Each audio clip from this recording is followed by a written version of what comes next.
saya hormati Ibu dan Bapak Guru SDN Satuangul. Pertama-tama marilah kita panjatkan puji dan syukur atas kehadiran Allah Subhanahu wa Ta'ala. Hari ini kita masih diberikan kesehatan untuk dapat berkumpul di acara diseminasi budaya positif. Salawat serta salam tidak lupa selalu tercurah kepada junjungan kita Nabi besar Nabi Muhammad Sallallahu Alaihi Wasallam. Terima kasih. Pertama-tama yang saya akan ucapkan terima kasih banyak kepada Bapak Kepala Sekolah yang selalu bersedia mendukung setiap kegiatan yang saya sedang lakukan. Kemudian kepada Bapak dan Ibu Guru juga, terima kasih banyak sudah meluangkan waktunya untuk dapat hadir dalam kegiatan diseminasi budaya positif ini. Untuk kegiatan yang pertama, pembukaan sudah tadi, kemudian yang selanjutnya adalah sambutan dari Bapak Kepala Sekolah. Mungkin ada sepatah atau dua kata yang Bapak sampaikan terhadap kegiatan diseminasi ini. Pada Bapak, dipersilakan.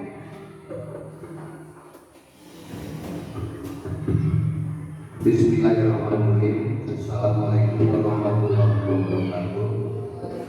Puji dan syukur kita panjatkan ke hadirat Allah Subhanahu wa Ta'ala. Salawat serta salam mudah-mudahan tercurah kepada baginda Nabi Muhammad Sallallahu Alaihi Wasallam, kepada keluarganya, kepada para sahabatnya, serta mudah-mudahan kepada kita sekalian yang berjalan.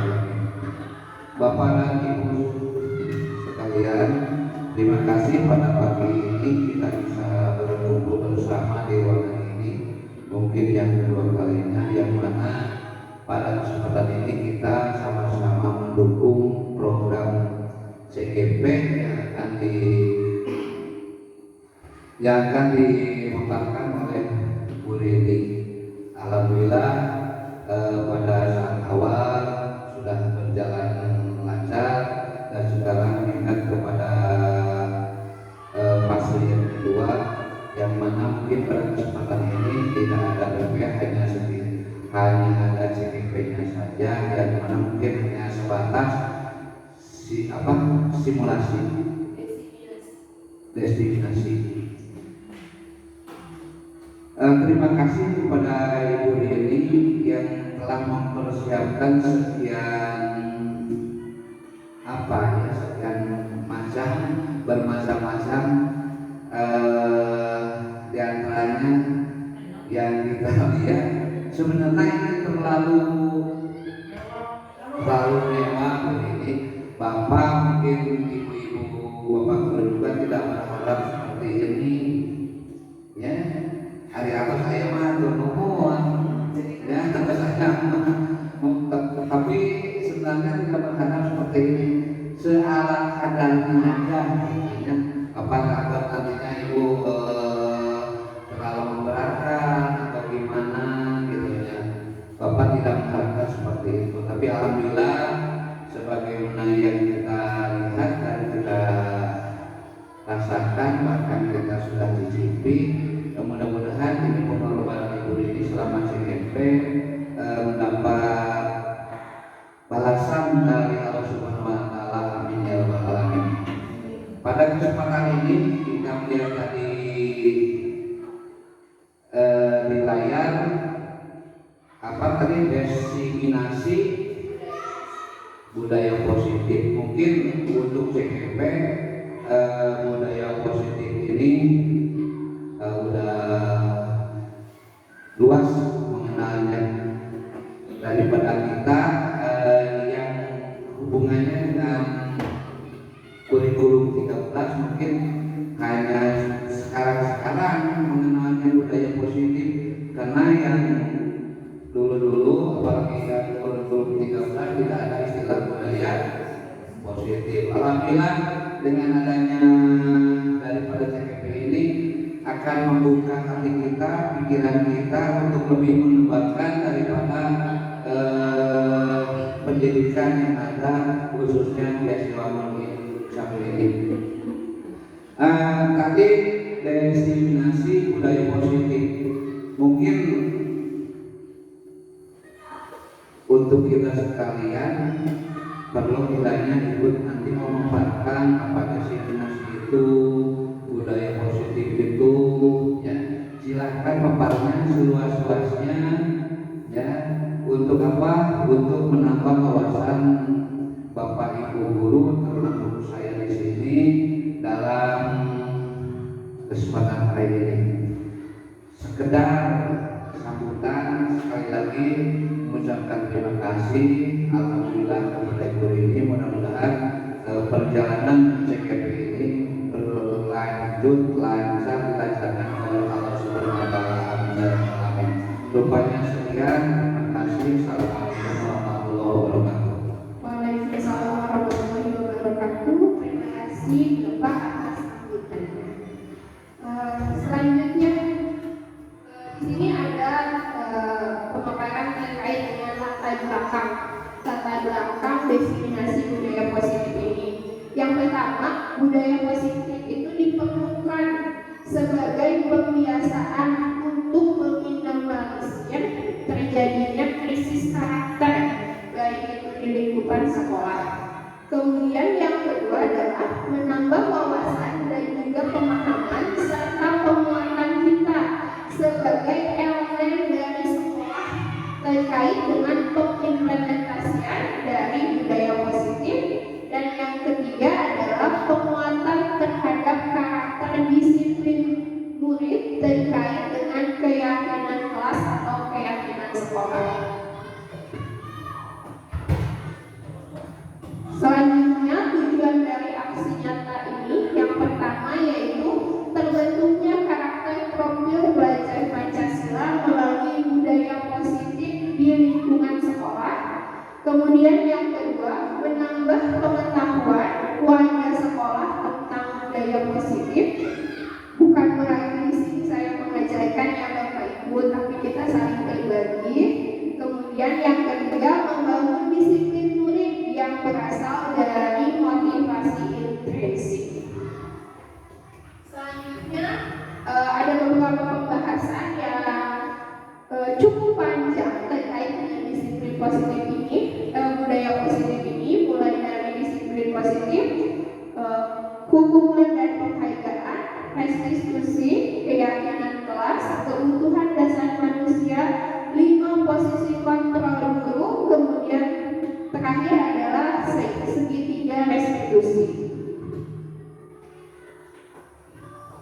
Baik, sebelum ke pembahasan yang pertama, di sini saya minta 2 orang dari Bapak atau Ibu guru untuk maju ke depan. Mungkin Ibu Rosita bersedia? Bu Rosita dan Bu Yuli. Bu Rosita dengan Bu Yuli.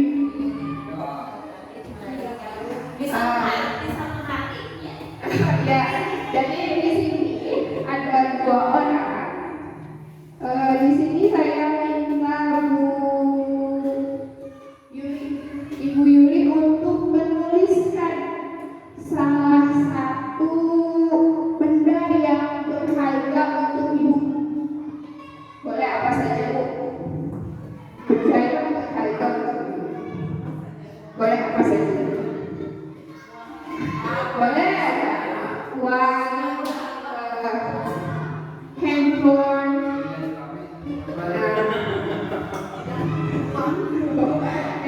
benda yang berharga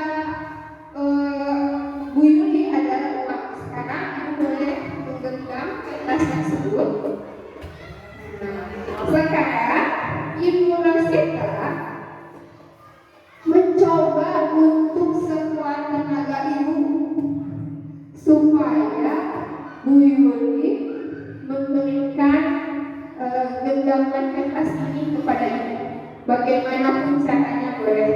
Silakan. Ibu Yuli punya kontrol, boleh memberikan, boleh tidak.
Ibu Yuli bersedia memberikannya.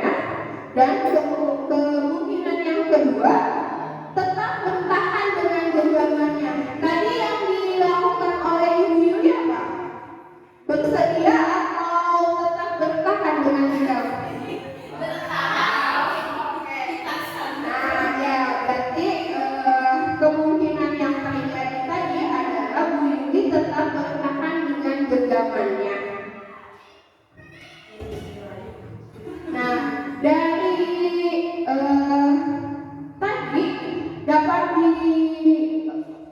dikatakan bahwa dari Dr. William Glasser menyatakan tentang teori kontrol bahwa semua perilaku memiliki tujuan, baik itu perilaku yang disukai maupun tidak disukai.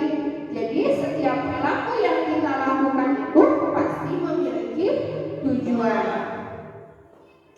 Nah, sehingga di sini ada beberapa paradigma terhadap teori kontrol tadi. Yang pertama adalah ilusi guru mengontrol murid. Pada dasarnya kita tidak dapat memaksa murid untuk berbuat sesuatu jikalau murid tersebut memang tidak mau melakukannya. Nah, yang kedua adalah ilusi bahwa semua penguatan positif, efektif, dan bermanfaat. Di sini penguatan positif atau bujukan itu adalah bentuk-bentuk dari kontrol segala usaha untuk mempengaruhi murid agar mengulangi suatu perilaku tertentu. Adalah suatu usaha untuk mengontrol murid tersebut. Kemudian yang ketiga, ilusi bahwa kritik dan membuat orang merasa bersalah dapat menguatkan karakter. Itu paradigma yang kurang tepat ya. Menggunakan kritik dan merasa bersalah untuk mengontrol murid itu hanya akan menunjukkan kegagalan identitas pada diri murid. Mereka belajar untuk merasa buruk tentang diri mereka. Kemudian yang selanjutnya adalah ilusi bahwa orang dewasa memiliki hak untuk memaksa. Nah, banyak orang dewasa yang percaya bahwa mereka memiliki tanggung jawab untuk membuat murid-murid berbuat hal-hal tertentu. Nah, lalu siapa pemegang kontrol sesungguhnya? Pemegang kontrol sesungguhnya itu adalah diri kita sendiri. Tentu saja kita yang memegang kontrol atas apa yang terjadi. Kontrol itu tergantung pada diri kita masing-masing sesuai dengan kebutuhan dasar kita saat ini. Nah, kebutuhan dasar itu kan ada 5, mulai dari kekuasaan, cinta dan kasih sayang, kemudian kesenangan, kekuasaan, dan bertahan hidup. Nah, dari apabila kebutuhan dasar ini sudah terpenuhi, maka langkah selanjutnya akan memunculkan disiplin positif. Nah, disiplin positif ini merupakan pendekatan mendidik anak untuk melakukan kontrol diri, penguasaan diri, dan pembentukan kepercayaan diri. Nah, di sini menurut Dian Golsen dalam bukunya yang berjudul Rekonstruksi Disiplin School menyatakan ada 3 motivasi perilaku. Yang pertama, nah di sini pernahkah Anda melakukan sesuatu untuk mendapatkan senyuman dari orang lain, atau untuk mendapatkan hadiah atau mendapatkan uang? Pernah tidak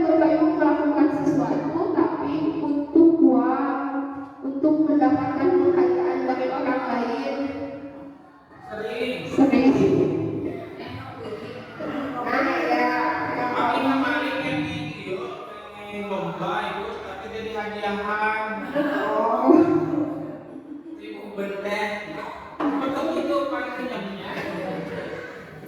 Nah, menurut yang dosen tadi kan ada 3 motivasi perilaku. Nah, yang pertama motivasi perilaku yang pertama itu untuk menghindari ketidaknyamanan atau hukuman. Nah, ini adalah bentuk motivasi yang paling rendah karena saat manusia berada pada tahapan motivasi ini, yang dia pertanyakan itu apa yang akan terjadi jika saya tidak melakukannya. Nah, sedangkan untuk motivasi yang ini itu termasuk ke dalam jenis motivasi eksternal. Ya. Kemudian yang kedua, untuk mendapatkan imbalan atau penghargaan diri dari orang lain. Ini juga termasuk dalam motivasi eksternal karena apabila manusia berada pada tahapan ini, pertanyaan yang muncul, kalau saya melakukan hal tersebut, apa yang akan saya dapatkan? Sedangkan untuk motivasi yang ketiga, motivasi yang paling tinggi tingkatannya, itu adalah untuk menjadi orang yang mereka inginkan dan menghargai diri sendiri dengan nilai-nilai yang mereka percaya.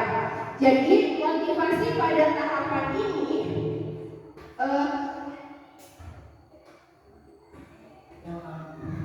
motivasi pada tahapan ini bukan lagi terkait dengan membicarakan hukuman, membicarakan imbalan, tapi mereka percaya terkait dengan nilai-nilai yang mereka yakini benar, sehingga motivasi ini bersifat intrinsik, yaitu motivasi yang timbul dari dalam diri mereka sendiri.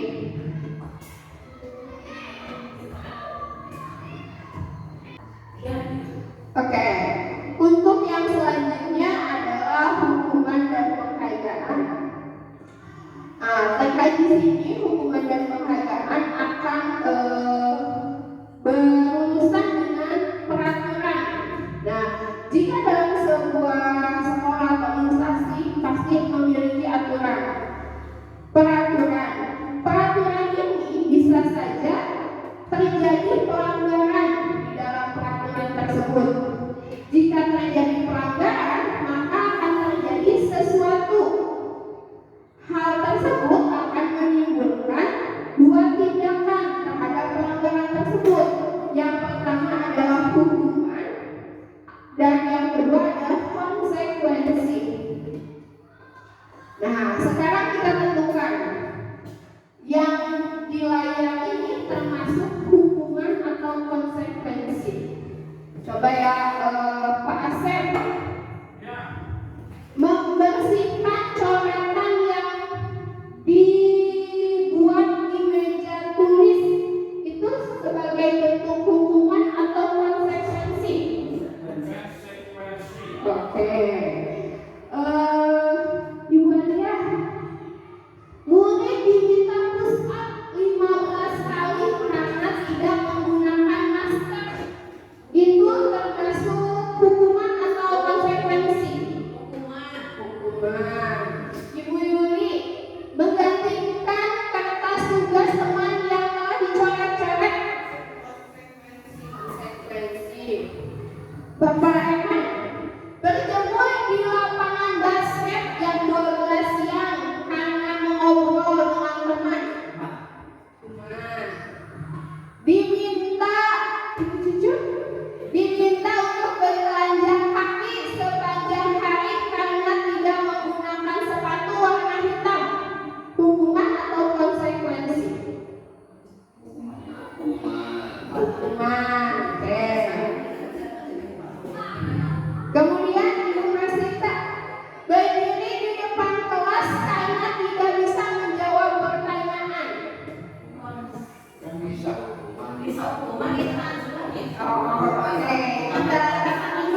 sepanjang hari karena tidak memakai sepatu hitam. Itu merupakan hukuman. Berdiri di depan kelas karena tidak bisa menjawab pertanyaan juga itu merupakan hukuman. Kemudian membersihkan tumpahan air di meja hanya tersenggol saat belajar itu merupakan konsekuensi. Nah, apa perbedaan dari hukuman dan konsekuensi? Di sini dituliskan bahwa hukuman itu tidak terencana. Kemudian murid tidak tahu apa yang akan terjadi. Murid tidak dilibatkan. Kemudian bersifat satu arah dan berupa fisik atau psikis. Sedangkan konsekuensi itu terencana, dibuat oleh guru dan juga murid sehingga melibatkan murid. Diberikan berdasarkan data yang diukur. Kemudian guru selalu memonitor murid. Yang terakhir, murid tetap dibuat tidak nyaman. Selanjutnya adalah penghargaan. Nah, penghargaan ini efektif untuk jangka pendek, merusak hubungan karena dengan penghargaan ini bisa saja terjadi kecenderungan sosial terhadap anak-anak. Kemudian mengurangi ketepatan. Terkadang murid itu karena beracu pada penghargaan, mereka lebih mementingkan penghargaannya daripada ketepatan yang seharusnya mereka lakukan. Menurunkan kualitas, kemudian mematikan kreativitas dan merusak motivasi dalam diri. Jadi kesimpulannya, baik penghargaan maupun hukuman adalah cara mengontrol perilaku seseorang. Tindakan memberikan penghargaan nilainya sama dengan menghukum, akan tetapi memberikan penghargaan itu secara tidak langsung menghukumnya. Restitusi menjadi sebuah pendekatan dalam menciptakan disiplin positif. Nah, sekarang tadi kan restitusi itu menjadi sebuah pendekatan dalam menciptakan disiplin positif. Jadi restitusi itu apa? Restitusi adalah sebuah proses menciptakan kondisi bagi murid untuk memperbaiki kesalahan mereka sehingga mereka bisa kembali pada kelompok mereka dengan karakter yang lebih kuat.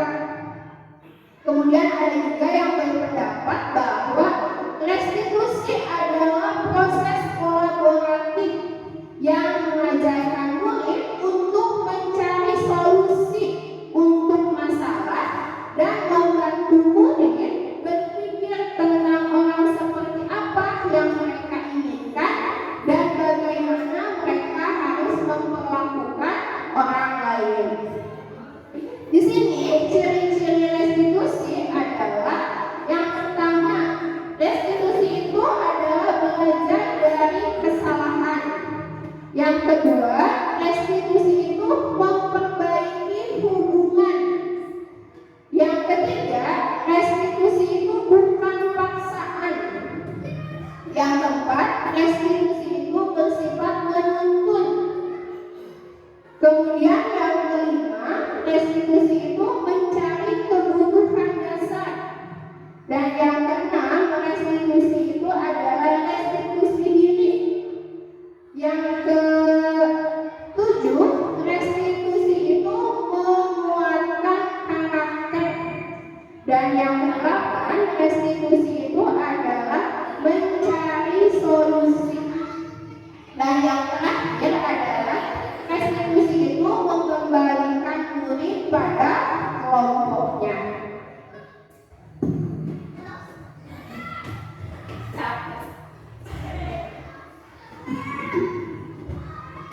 Untuk yang selanjutnya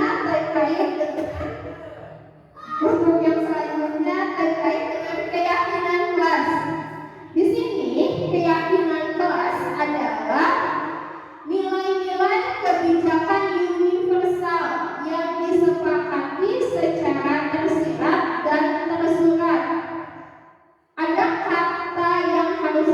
digarisbawahi adalah nilai-nilai kebijakan universal. Berarti jika kita berbicara tentang kebijakan universal, nilai-nilai tersebut sudah tidak lagi berlandas pada latar belakang murid, agama, ras, ataupun suku bangsa, sehingga guru dapat berperan dalam mewujudkan terbentuknya keyakinan kelas atau keyakinan sekolah dengan cara membuat kesepakatan antara guru dengan murid. Nah, di sini ada pembentukan keyakinan kelas. Yang pertama berupa pernyataan yang bersifat positif. Yang kedua, tidak terlalu banyak agar mudah diingat oleh murid. Yang ketiga, dapat diterapkan di lingkungan sekolah. Yang keempat, semua warga kelas hendaknya ikut berkontribusi dalam pembuatan keyakinan kelas lewat kegiatan curah pendapat. Yang kelima adalah bersedia meninjau kembali keyakinan kelas dari waktu ke waktu. Ya, jadi dalam pembentukan keyakinan kelas ini, murid dilibatkan secara langsung dengan melakukan curah pendapat apa yang harus dilakukan di dalam kelas. Kemudian murid nanti dapat mengeluarkan pendapat mereka, kemudian nanti dituliskan.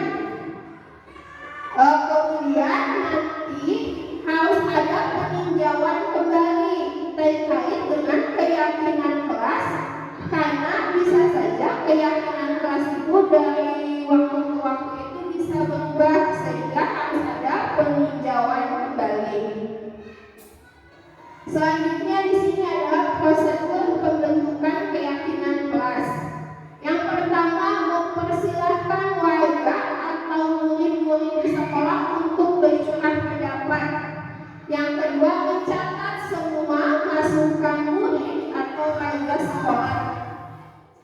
Yang ketiga, susunlah keyakinan kelas sesuai dengan prosedur pembentukan keyakinan kelas atau sekolah.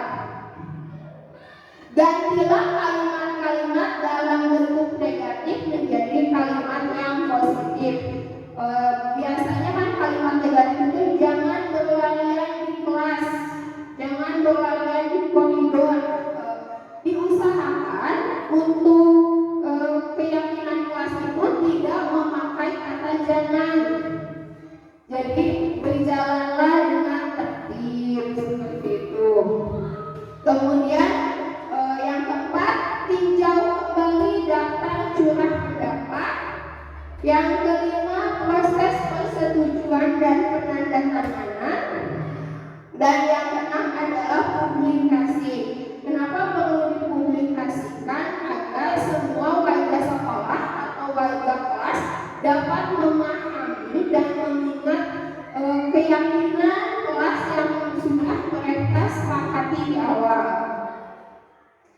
Nah, selanjutnya adalah tentang kebutuhan dasar manusia. Kebutuhan dasar manusia itu terdiri dari belonging atau cinta dan kasih sayang, power, kekuatan, fun, kesenangan, freedom, kebebasan, serta survival, kebertahanan hidup. Nah, di sini seluruh tindakan manusia memiliki tujuan seperti yang dikatakan oleh Julian Tugasan tadi. Semua yang kita lakukan adalah usaha terbaik kita untuk mendapatkan apa yang kita inginkan. Ketika kita mendapatkan apa yang kita inginkan, sebetulnya saat itu kita sedang memenuhi salah satu dari kebutuhan dasar yang 5 tadi. Nah, di sini ada contohnya perilaku siswa. Perilaku siswanya itu menjatuhkan teman saat teman sedang berjalan di lorong sekolah. Kebutuhan dasar yang mungkin berusaha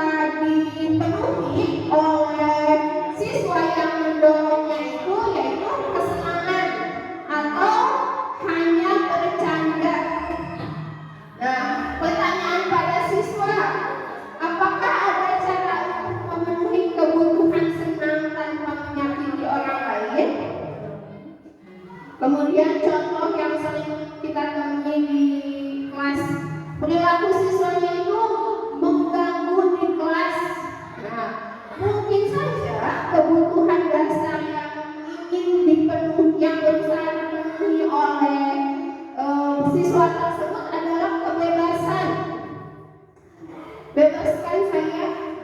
Pertanyaan pada siswa tersebut, apakah ada cara untuk memenuhi kebebasan tanpa mengganggu pembelajaran semua orang? Seperti itu.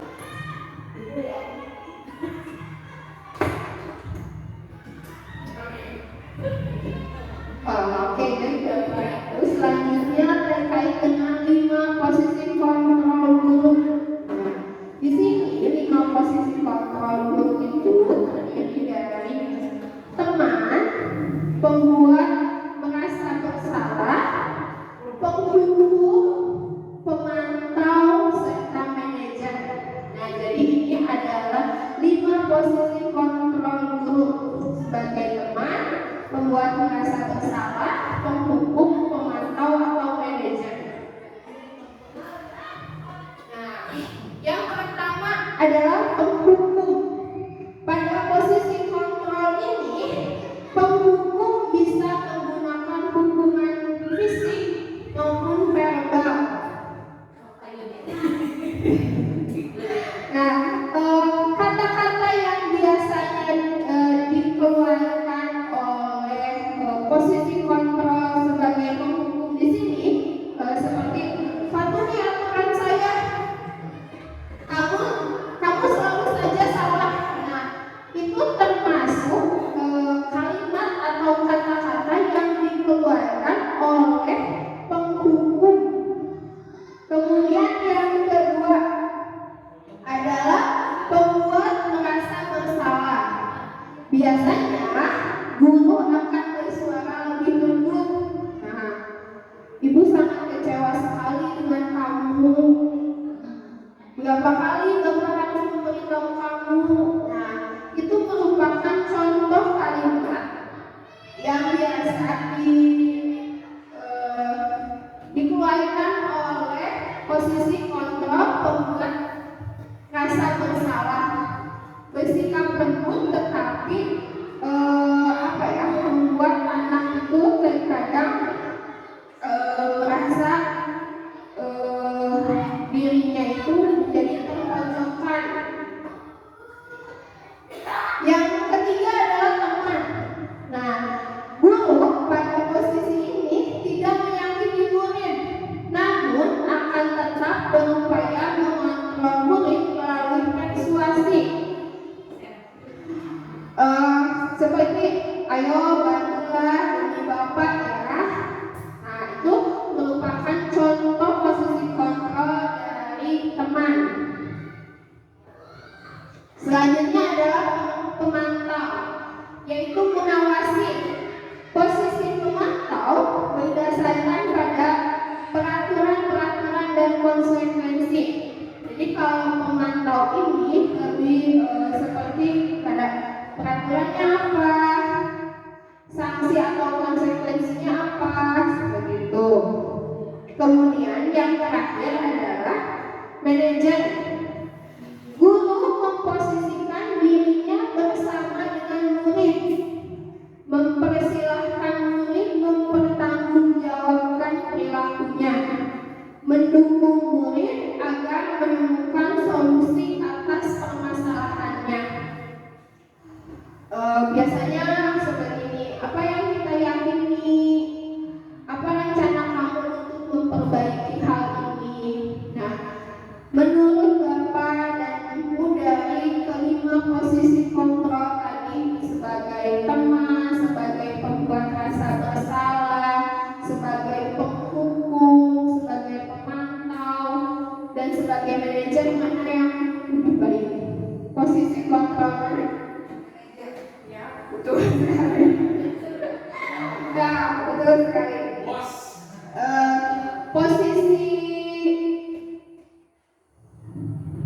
Posisi yang ideal seorang guru itu adalah berada pada posisi manajer, mengacu pada restitusi yang dapat menjadikan murid sebagai manajer bagi dirinya sendiri, sehingga tercipta identitas positif atau berhasil pada diri murid. Akan tetapi bukan berarti posisi kontrol yang lainnya bisa terlupakan ya. Bisa saja seorang guru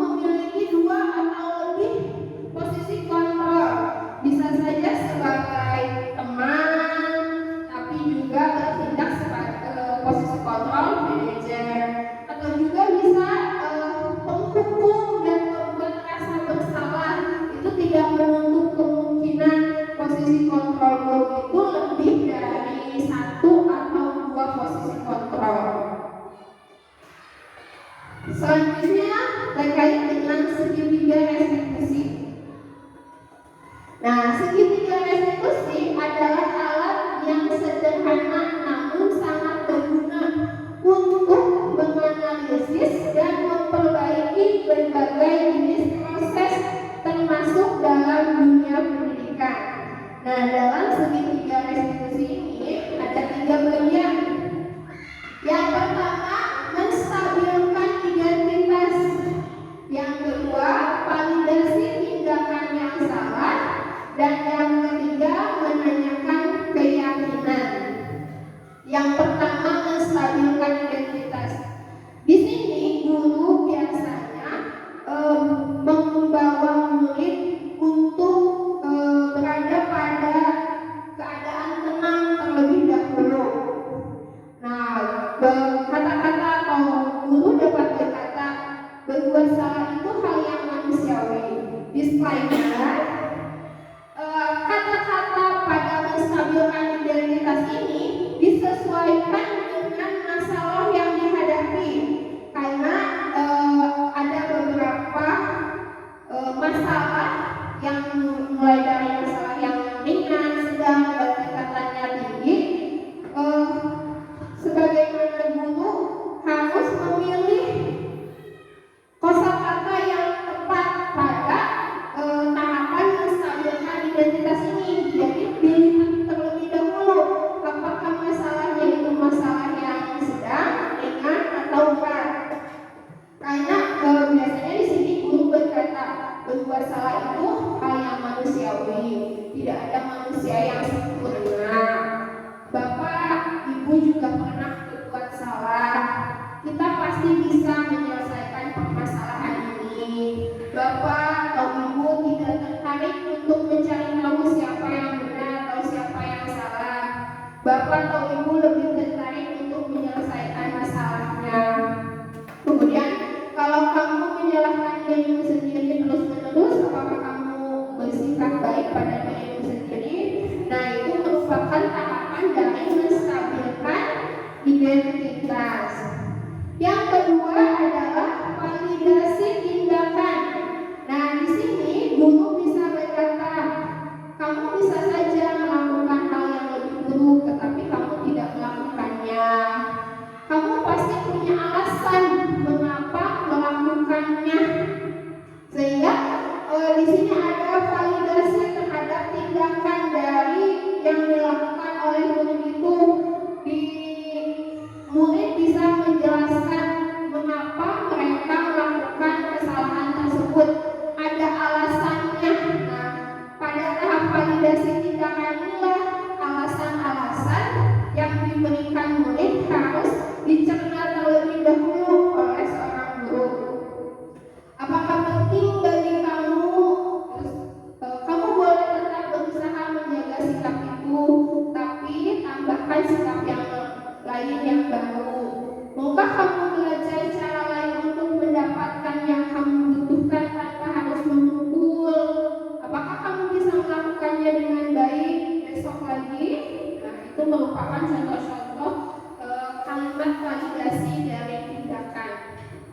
Kemudian yang terakhir adalah menanyakan keyakinan. Nah, ini adalah tahapan terakhir dari proses segitiga restitusi. Di sini guru kembali menanyakan terhadap keyakinan atau kesepakatan yang dibuat di awal. Apakah nilai yang kita percaya di sekolah kita, nilai-nilai universal apa yang telah kita sepakati, kelas yang ideal itu seperti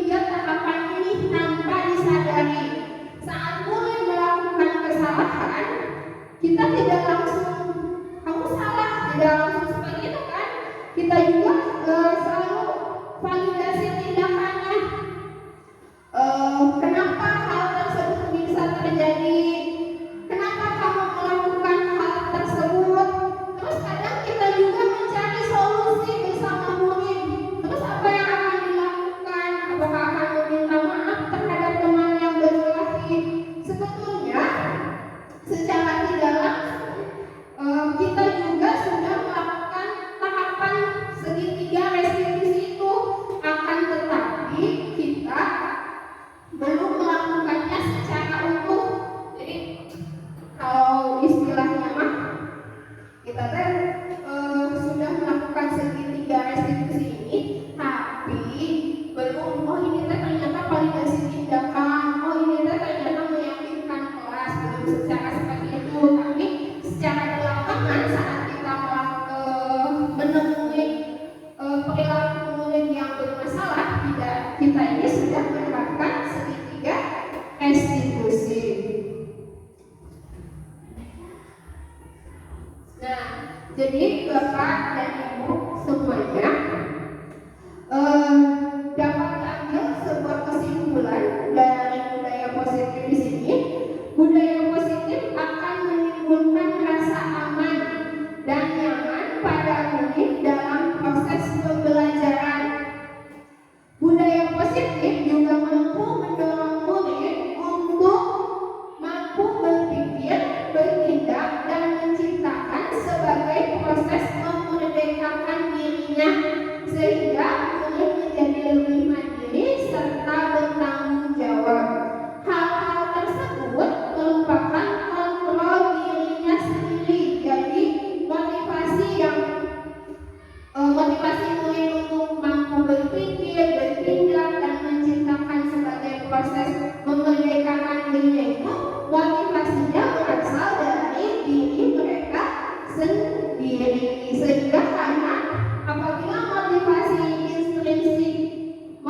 itu berasal dari dirinya sendiri, maka hal tersebut akan berkepanjangan.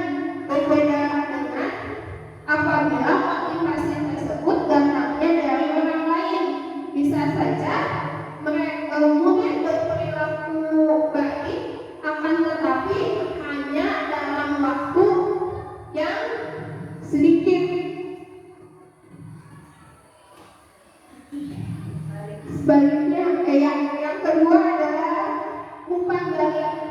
Saya minta dari Bapak atau Ibu mengungkapkan bagaimana perasaan Bapak Ibu mengenai diseminasi budaya positif ini, dan menurut Bapak Ibu apa yang menjadi kekuatan utama dari budaya positif di sekolah kita?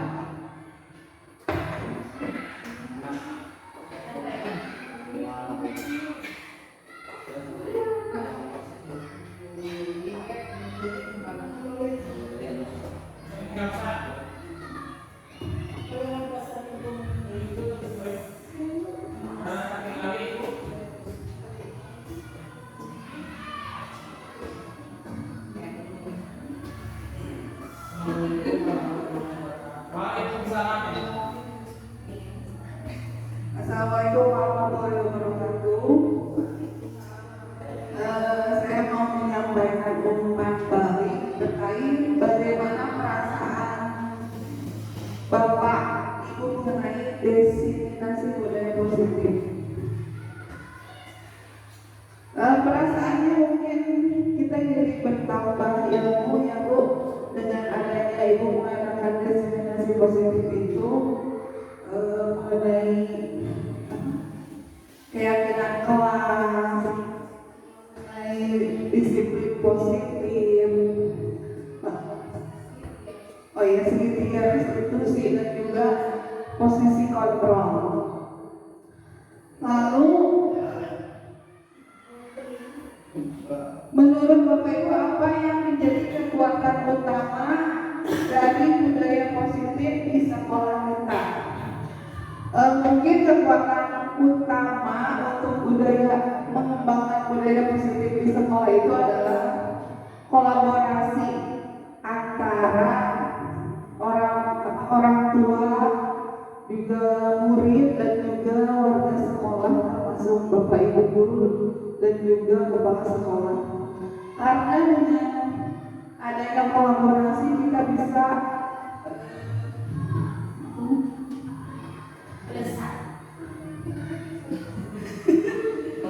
dengan adanya kolaborasi kita bisa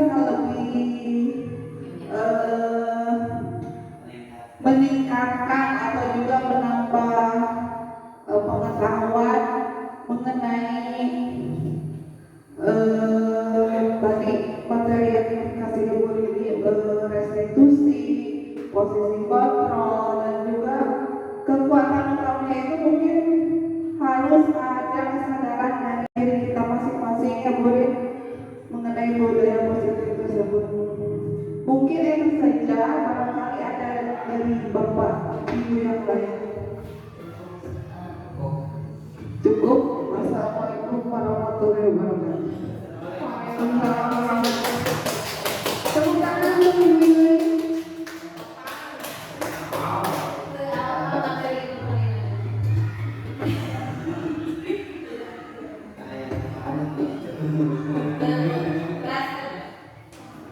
Terima kasih banyak untuk Ibu Yuli yang sudah memberikan umpan balik.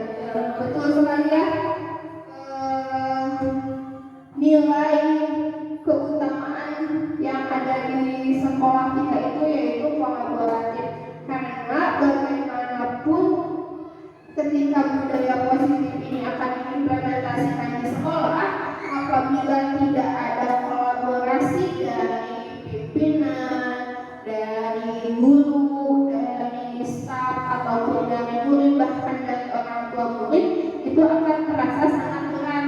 Berbeda dengan ketika kita saling berkolaborasi, mulai dari pimpinan sampai pada orang tua murid untuk membudayakan budaya positif ini, pasti akan lebih ringan, karena budaya positif di sekolah ini tidak bisa berdiri sendiri atau tidak bisa diimplementasikan hanya oleh satu orang guru, tapi semua elemen dari di sekolah itu memiliki peran yang sangat penting dalam menerapkan budaya positif. Mungkin ada yang ingin ditambahkan dari Ibu atau Bapak? Baik, Bapak dan Ibu, sekian definisi yang saya dapat berikan. Mohon maaf apabila ada kesalahan atau kekeliruan. Sekali lagi mohon maaf. Mungkin sebelum mengakhiri kegiatan destinasi ini ada penutup dari Bapak yang ingin disampaikan. Kepada Bapak dipersilakan. Assalamualaikum warahmatullahi wabarakatuh. Alhamdulillah Bapak Ibu sekalian, sebagaimana yang telah diutarakan bahwa acara diskusi yang disampaikan oleh Bu Rini telah selesai, telah berakhir. Alhamdulillah kita selaku pendengar ya, telah memahami. Terima kasih Bu Rini atas bagi ilmunya. Jadi yang kita tadinya mungkin masih remang-remang, alhamdulillah kita sedikit demi sedikit bisa menjadi tahu dan gambaran untuk kedepannya. Dan sangat berterima kasih sekali. Kenapa? Karena penjelasan yang disampaikan oleh Bu Rini telah panjang lebar membawa pikiran kita ya untuk memotivasi diri dalam perkembangan pendidikan ke depannya. Sekali lagi terima kasih, mudah-mudahan perjalanan CGP yang kita harapkan berjalan baik dan ini cepat-cepat selesai. Terima kasih dan berakhir acara ini dengan ucapan Bismillahirrahmanirrahim. Assalamualaikum warahmatullahi wabarakatuh. Waalaikumsalam warahmatullahi wabarakatuh. Alhamdulillahirrahmanirrahim, acara destinasi budaya positif di SDN 1 Wangun telah selesai dilaksanakan. Terima kasih kepada Bapak dan juga Ibu. Wassalamualaikum warahmatullahi wabarakatuh.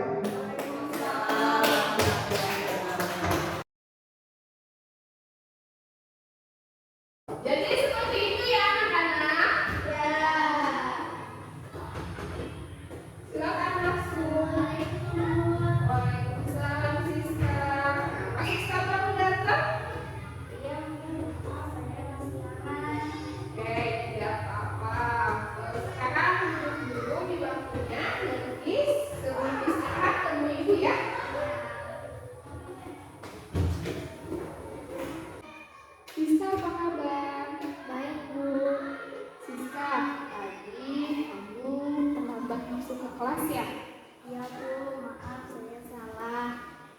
berbuat salah itu tidak apa-apa, tapi kita harus bisa memperbaikinya.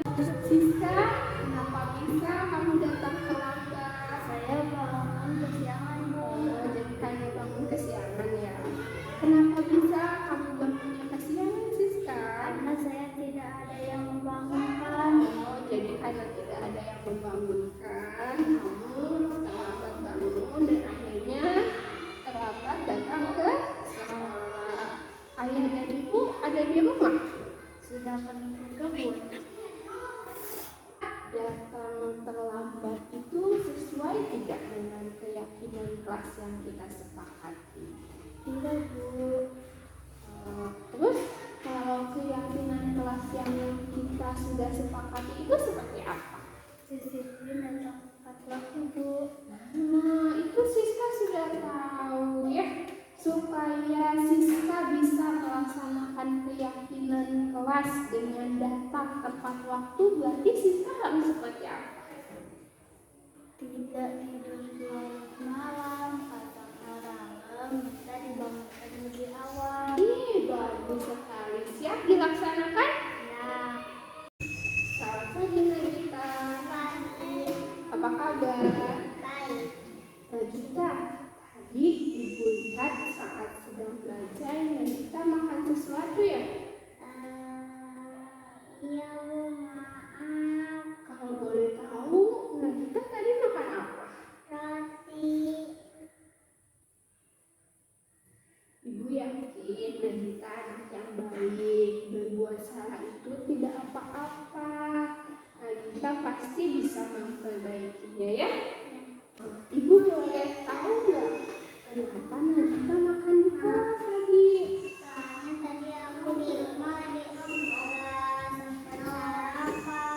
Oh, jadi tadi tidak sempat sarapan, makanya jadi lapar, jadi makan di kelas. Nah, kalau makan di kelas sesuai tidak dengan kesepakatan kelas kita? Kalau keyakinan kelas kita saat belajar itu harus apa? Fokus. Ya? Nah, iya pintar. Itu Nagita sudah tahu kalau kita belajar itu harus fokus dan tertib. Besok-besok supaya Nagita tidak makan saat belajar, berarti Nagita harus apa dulu di rumah? Sarapan. Iya, harus sarapan dulu supaya di kelas tidak Makan. makan pintar.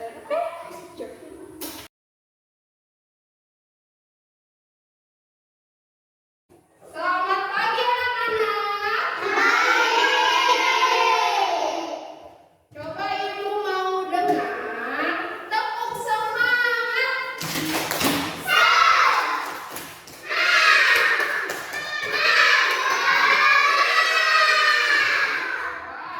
semangat sekali. Sekali lagi tepuk hebat.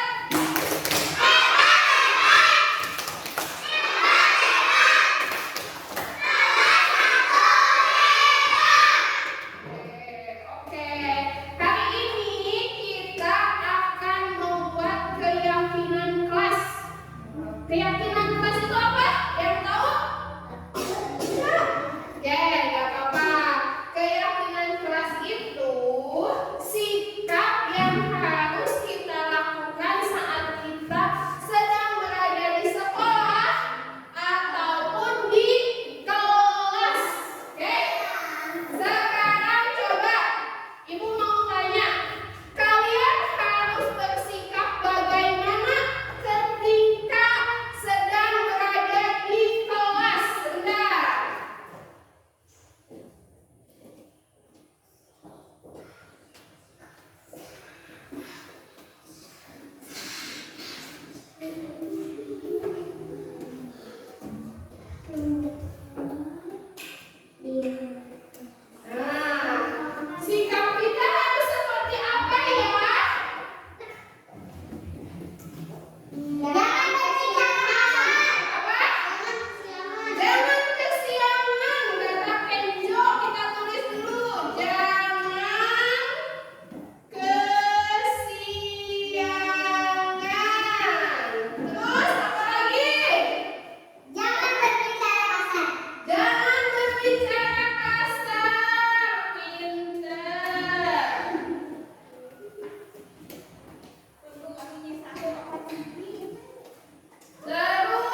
bentuk kartu. Nah, di sini ada kartunya sudah Ibu buat ya. Nanti ditempelkan. Oke? Siap? Oke, siapa yang mau menempelkan yang pertama? Oke, berdua dulu Amira sama Aulia. Coba. Ditempelnya dikasih lagu coba. Siap? Tempel kecil ya. Ya, bagus. Ingat ini.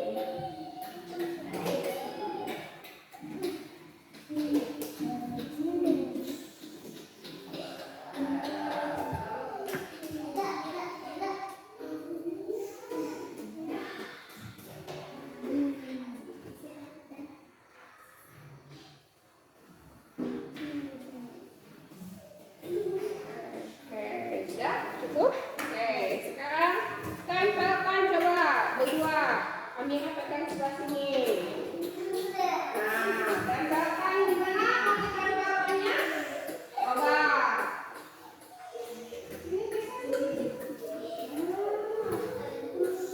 Oke, bagus. Terima kasih.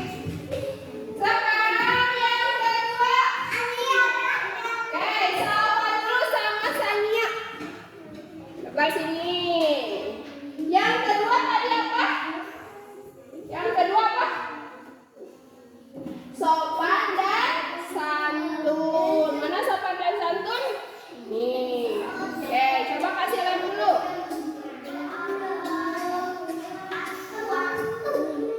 Ya.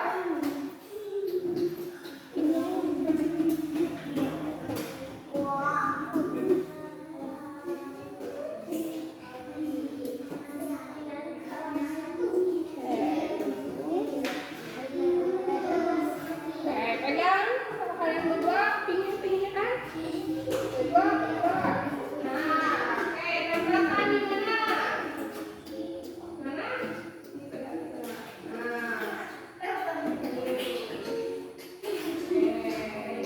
Terima kasih. Yang ketiga siapa? Yang ketiga Kenzo sama Rizky dulu. Yang ketiga apa, Ken? Apa? Oke, yang mana coba? Yang mana belajar? Oke, kasih lem boleh. Ini pakai ini.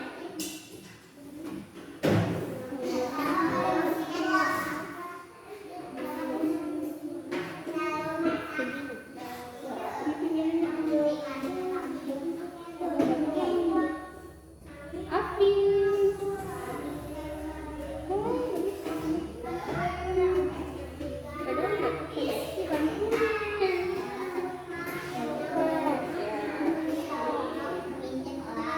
Oke, ya. Pegang sama berdua. Tempel di mana? Awas balik. Jangan tempel.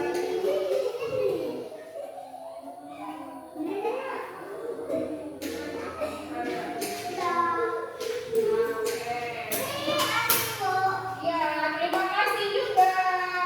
Yang keempat, Nagita sama siapa? Bisa boleh. Yang keempat apa? Sayangi temanmu. Coba yang mana baca sayangi temanmu. Oke. Dikasih apa? Harus dikasih apa dulu? Kasih lem. Ya, pinggir-pinggir.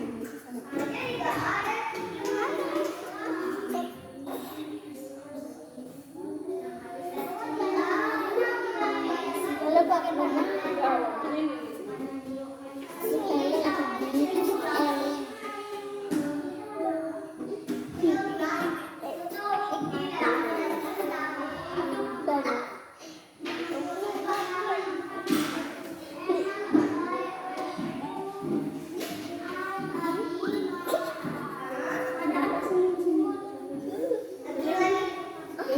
Ibu Wali.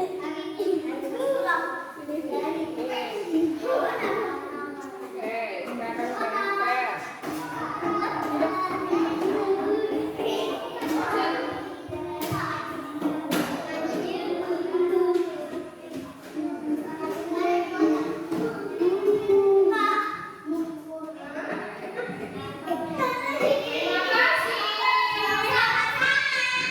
Oke, selanjutnya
lagi. Oke, bagus. Setelah Kenzo ada Lukman.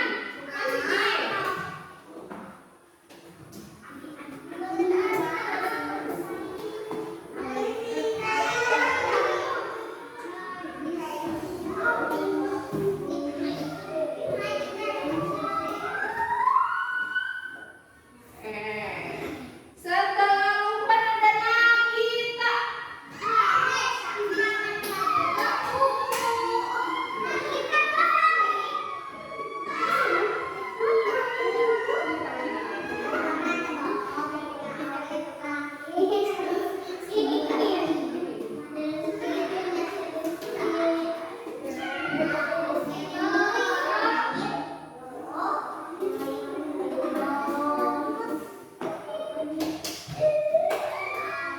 Ada Rizky, selanjutnya Rizky.